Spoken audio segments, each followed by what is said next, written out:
Well, welcome to another Monday Moments. And today, this week, I have with me someone I've known for forever. It feels like must be 6, 7, 8 years now. Rebecca Timmins. Rebecca is Operations Director of Emery Little in Hertfordshire. And I want Rebecca to, first of all, just to touch upon how on earth she manages to squeeze in leading a growing firm in a 4-day week, because I'm really jealous. I wish I'd found that out when she did. So, Rebecca, welcome to Monday Moments. Thank you for having me. Yeah, lovely to have you here. I'd love to hear a little bit about your coaching journey and how on earth you can manage to squeeze in leadership of a growing, bustling firm in 4 days a week. And then, yeah, I'd love to hear more about your leadership of your team. So over to you. Let's see what we can do in 10 minutes. Well, the 4-day week thing, I suppose, to start with, is you've asked about that. So I've got 3 boys, 2 of whom are there's a big gap between the second and the third, about 6-year gap, and the older 2, I went back to work more as a kind of manager, I suppose, paraplanning manager that I was doing back then, and went back to work 3 or 4 days, I think, with them, and really came to, when they went off to school and sort of a couple of years later, really started to realise how valuable that day a week that I'd had with them had been. So when little George came along a few years ago, there was no way that I wasn't going to get that day with him until he started school. So I just worked 4 days a week. That was what I said I would do when I came back from maternity leave. And yeah, it's just carried on. And I will never work a 5-day week again. I don't think it works for me and my family. So do you get a sense of how jealous 99% of people listening, including me, are that you have managed to create that discipline? You're like, I just work a 4-day week. Do you sense that, or is it just kind of whoosh, gone past you? Yeah, totally. That's just what you do, isn't it? Like that for me, that there was no other way. There was no way I was going to miss out on that time with my kids. And particularly, I think I was much more, I kind of fell into it with the older 2, but I think with George,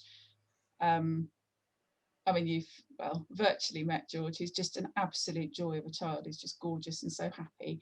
There was no way I was going to miss out on having my time with him. So yeah, that's been really special. He just started school in September, and yeah. I miss him. So I think you're aware, and I want everybody else to be aware, Wendy's aware, like Wendy, that I'm in love with George.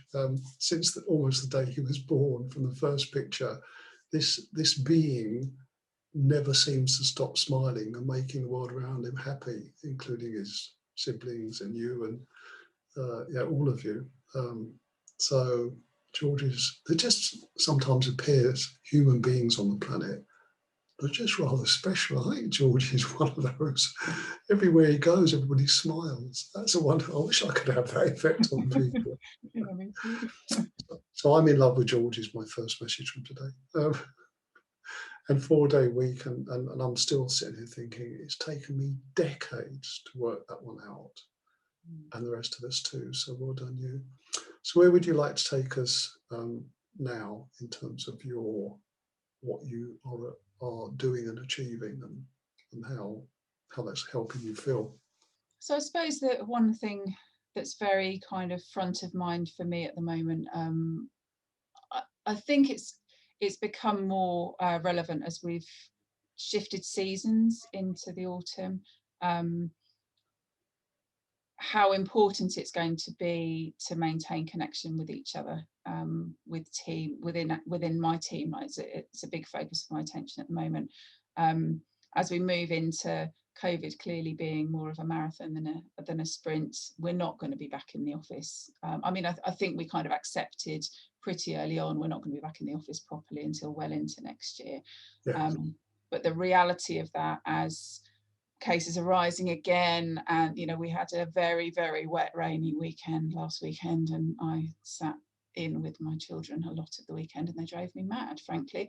And the idea of like not being able to get out with them as much as we did over the summer, and people not being able to meet up in pub gardens, and all of that, those things that we're starting to sort of see a bit of a return to normality.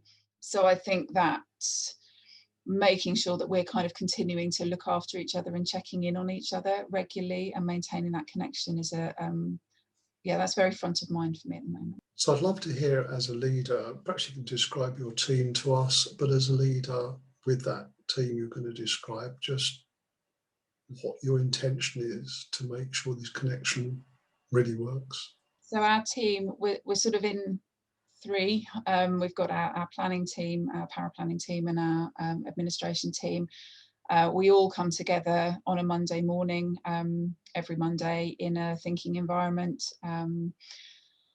We share an opening round of what's made us smile recently, or what's going well in our lives, a real kind of personal opening round. And we'll generally talk about something that's going on in the business, and then close with some sort of appreciative thought, either appreciating a quality in a person, another person in the team, or what we have learned this morning. We've used those meetings sometimes just to check in on how everyone's feeling. Where are you at the moment? How do we find you this morning? Those kinds of things. So we do that every Monday, and that's with the whole team. I personally make sure I touch base with everybody at least once every couple of weeks, and with my kind of the team leads of each of those three teams much more regularly than that. And then they in turn speak to their teams much more regularly. So there's this sort of, I suppose there's this structure running through the business, and everybody is bought into the fact that we all need to talk regularly and maintain really strong relationships in order for the business to be strong, I guess. So just help me understand the practicality of that. So I'm part of your team. I'm maybe in the power planning team. And I would therefore, on some sort of Zoom or technology call, meet with you every Monday morning. Yeah. And then you say, you then talk to each person. So I get an individual conversation with you as well as that. So we have a real personal conversation every fortnight, every 3 weeks, at least. Yeah, not long, 15 minutes is what we put in, and longer if people need it, obviously, but yeah, 15 minutes every couple of weeks. And then you say the three team leaders, they do the same sort of thing with their team. Is that apart from just tasks and projects, there are these conversations going on? Yeah, so that's everybody across the business has a half-hour one-to-one with their, I hate to use the term, but kind of their line manager. So everybody has that half-hour one-to-one every week, just to check in. I mean, there is tasks and projects and what's going on discussed as well, obviously, or what do you need help with at the moment, those kinds of things. But it starts with just what's on your mind. Wow. And that's, so yeah, developing the coaching skills of those team leaders as well has been a big focus. So I'd love to hear, Becca, how that changes the emotions of a firm. I think it allows them to surface, actually. I'm a massive advocate of the thinking environment. I think it's amazing. Everything about it, I think it's a very practical, it's a sort of practical model, but also very, it just gives us a way of being with each other, which is all learnable, it's all teachable, and fantastic. And one of the components within the thinking environment is feelings.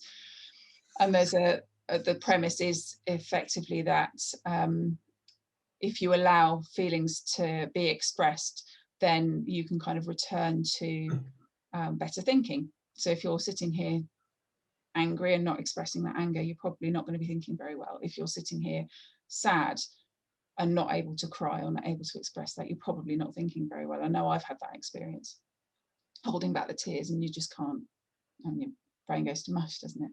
So I think that having that connection throughout the business, having those really strong relationships throughout the business, mean that we know when somebody's struggling, or somebody knows when somebody's struggling. Yes. And we can if that needs some action, if that needs a bit more support for that person, then perhaps that might get brought from their team leader into, to me, and then we can do something about it. Or, we just, I think it's just the surfacing of feelings. It means that we do know most of the time what's on people's minds, and when somebody, as I say, might need a little bit more support, or when somebody's actually this week they're absolutely fine. But also you get I suppose it's a way of taking the temperature of how everybody's doing as well. If I speak to Satu, our power planning team leader, on a Wednesday afternoon, we have our regular catch up. If she comes to me and she's like, my whole team are just really struggling, we can take a step back and think, well, what's causing that? What's going on there? Helps us pinpoint problems, I think, and issues, and get to the root of things. So what I picked up from just one of your comments was, I take the temperature of what's going on. I love that. It's almost onomatopoeic, but I can visualize that, taking the temperature of the firm. So supposing you don't do that, in a firm where there are 20 people and that kind of pattern every month just doesn't happen, I wonder where you've seen that takes a company, a firm, a team. I think you end up with a lot more kind of behind the scenes conversations going on. I think you end up with, and this has been us in the past, don't get me wrong, it hasn't always been like this. I think you end up with people like me thinking they can storm in and solve all the problems, and well, it's okay, fine, this is what you're bringing to me, I'll come up with an answer for you. You get much more of that. I think you get then kind of silos of frazzledness within the team, right, and you don't necessarily know about them much as we like to think that we're very rational thinking creatures as human beings. I think Brené Brown puts it that we're not, we're feeling beings that think. And if you're not paying any attention to the fears and the feelings of your team, then I don't think you stand a chance. And you certainly don't stand a chance of getting their best thinking or understanding what they really believe about the work they're doing, or what could be improved even down to your systems and processes. Because I think if you've not got those sorts of connections there, you've not got those relationships, then people don't feel able to be so honest. You've got my mind racing about all the people I've met and the leaders I'm going to meet, and how I can help them. Just this thing that you've called the thinking environment. So if I'm listening to this, I've never heard this phrase, the thinking environment. And there are members of the tribe, new members just come in who haven't heard that. How can I get more about this thinking environment to make this stuff happen in my firm? Have a chat to me. That's one way. So there's a wonderful book called Time to Think by a lady called Nancy Klein. It's her that's sort of the founder of the thinking environment, I guess. It was her that did the original work. There's now a faculty around her, which is just a wonderful community to be a part of. I had a collegiate event yesterday, which was fantastic. She's also got a new book coming out in the end of this month, actually, which you can pre-order on Amazon. I'll give that a quick plug, and it's called The Promise That Changes Everything, I Won't Interrupt You, which is wonderful. I can't wait to read it, so I definitely commend that one. So there's reading the thinking environment, the Time to Think website is really good. You get a bit more background on there. So yeah, there's some lovely videos on the Time to Think website, actually, which of Nancy talking. That there's a great introduction on there.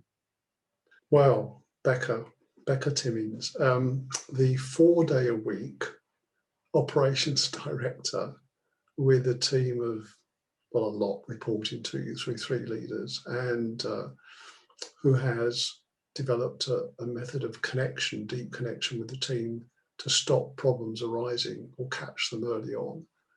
Thank you so much for joining us on Monday Moments. I think I'd like you to come back, because there's all sorts of things I think that you have in mind for your future exciting adventures. And we'd love to hear that, to give us some hope that we can have exciting adventures too, like you. So, Becca, thank you for joining us for Monday Moments this week. Thank you for having me.